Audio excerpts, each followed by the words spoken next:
न चुकता मराठीतील संपूर्ण वर्णमाला. होय, न चुकता मराठीतील संपूर्ण वर्णमाला. आपण म्हणू शकतो का? चला तर मग बघूया. वर्णमाला म्हणजेच मराठीतील अल्फाबेट्स, ज्यांना आपण वर्णमाला असे संबोधतो.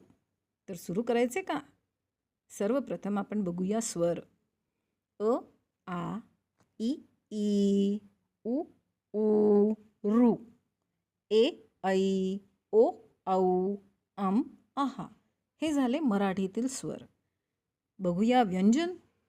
क, ख, ग, घ, ङ, च, छ, ज, झ, ञ, ट, ठ, ड, ढ, ण, त, थ, द, ध, न, प, फ, ब, भ, म, य, र, ल, व, श, श, स, ह, ळ, क्ष, ज्ञ.